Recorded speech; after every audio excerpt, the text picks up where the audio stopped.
Starting में हम एक टॉय सर्कस वैन को देखते हैं जिसमें से एक बड़ा सा जोकर निकलता है और सर्कस भी स्टार्ट हो जाता है।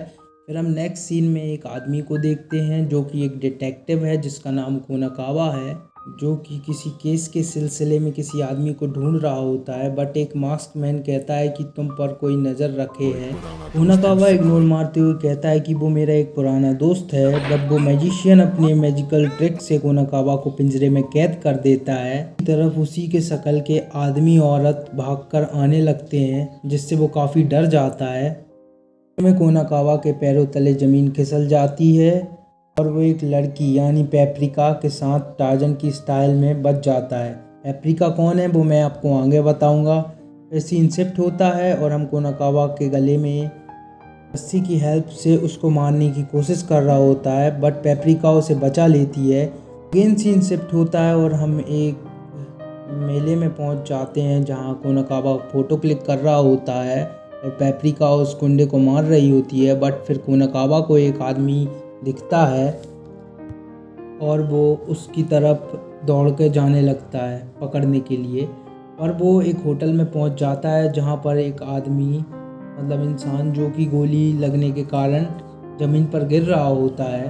कोनाकावा उस सामने वाले इंसान को पकड़ने के लिए दौड़ता ही है, बट हमें पता चलता है कि होटल एक इल्यूज़न है और एक वो एम्प्टी वर्ल्ड में पहुंच जाता है।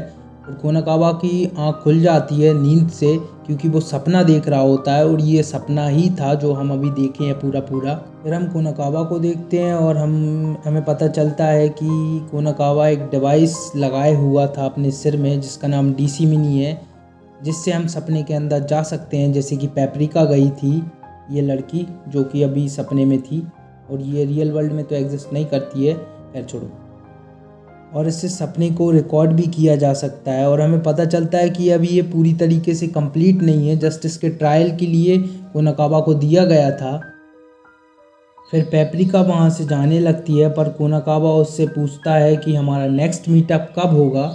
कोनाकावा थोड़ा ठरकी इंसान है हम कह सकते हैं, बट ऐसा नहीं है।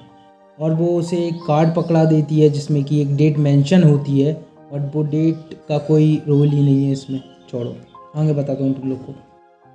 हाँ, तो पेपरिका एक ड्रीम गर्ल है जो कि रियल वर्ल्ड में एग्जिस्ट नहीं करती है। और ये जो डॉक्टर चिबा आत्सुको है ये इसकी होस्ट हैं। सो ये रियल वर्ल्ड में बिल्कुल भी एग्जिस्ट नहीं करती है। फिर हम डॉक्टर चिबा को देखते हैं और फिर हम एक बड़े से मोटे से आदमी को देखते हैं जो कि एक साइंटिस्ट हैं। इनका नाम डॉक्टर ओसाकू टोकीटा है और ये ही रियल इन्वेंटर हैं डीसी मिनी के, जो कि लिफ्ट में फंस चुके हैं। और वो बताते हैं कि डीसी मिनी चोरी हो गया है। फिर सीन शिफ्ट होता है और हम डॉक्टर टोरिता सीमा को देखते हैं जो कि डॉक्टर आत्सुको से डीसी मिनी के चोरी होने के ऊपर बात कर रहे होते हैं, कुछ डिस्कशन कर रहे होते हैं। डॉक्टर सीमा भी इन सब के साथ डीसी मिनी के ऊपर ही काम कर रहे हैं, मैं आप लोग को बता देता हूँ। ये सारे डॉक्टर्स मिलके डॉक्टर सीमा के ऑफिस जाने लगते हैं, बट वहाँ पर पहले से डॉक्टर चीफ बैठे हुए होते हैं कमरे के अंदर अपनी व्हील चेयर पे।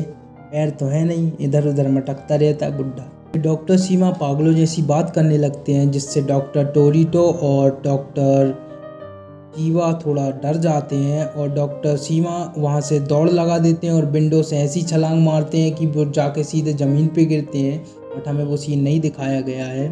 हम डॉक्टर सीमा का सपना देखते हैं और हम देखते हैं कि डॉक्टर सीमा के सपने में एक रैली निकल रही होती है जिसमें फ्रिज और मेंढक और कई तरह के अजीबोगरीब टॉयस होते हैं। और डॉक्टर सीमा एक चेयर के ऊपर बैठे हुए होते हैं राजा महाराजाओं की तरह।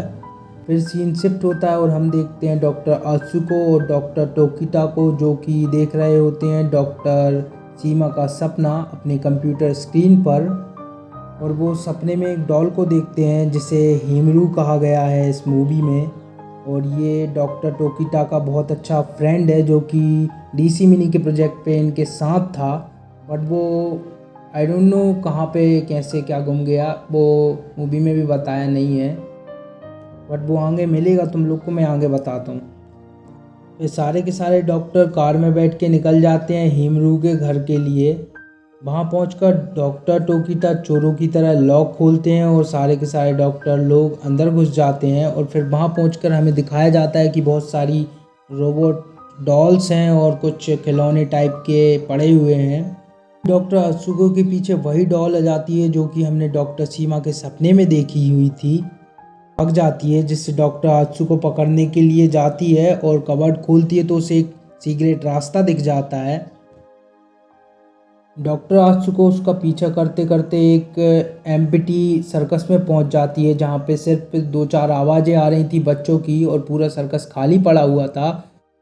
और सामने वो डॉल बैठी होती है जिसे पकड़ने के लिए हमारी डॉक्टर आत्सुको दौड़ती ही है। बट वहाँ पे एक इल्यूज़न था जिससे वो मरते मरते बची डॉक्टर आत्सुको, क्योंकि मोरियो उसे बचा लेता है, मीन्स ये डॉक्टर। अगेन फिर हम डॉक्टर सीमा का सपना देखते हैं जहाँ पे पेपरिका आई होती है और वो डॉक्टर सीमा को बचाने की कोशिश कर रही होती है, बट डॉक्टर सीमा वहाँ से हिलने का नाम नहीं ले रहे थे। फिर पेपरिका एक अजीब सी स्टाइल में उसके पेट के अंदर घुस जाती है, तुम समझ रहे हो ना कैसे कैसे सीन है भाई इसमें। और फिर डॉक्टर सीमा अपने सपने से जाग जाते हैं और रियल वर्ल्ड में वापस आ जाते हैं। फिर हम डॉक्टर सीमा को कोनाकावा, जिसको हमने फर्स्ट सीन में देखा था, उससे कॉल करते हुए और बात करते हुए देखते हैं। और वो कुछ बात कर रहे होते हैं जिसमें वो बताते हैं कि तुम्हें डीसी मिनी का ट्रायल कैसा लगा कोनाकावा। कोनाकावा कहता है कि मुझे बहुत अच्छा लगा। कोनाकावा एक केस पे इन्वेस्टिगेशन कर रहा होता है।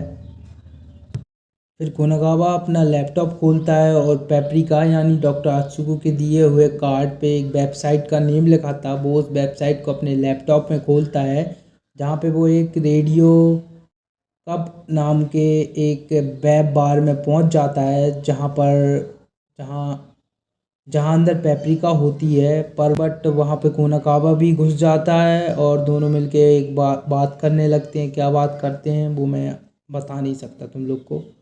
ऐसे कुछ केस के बारे में बात करते हैं। सीन शिफ्ट होता है और हम होटल में 2 डॉक्टर को देखते हैं जो कि पागल हो चुके थे, जैसे डॉक्टर सीमा हो गए थे।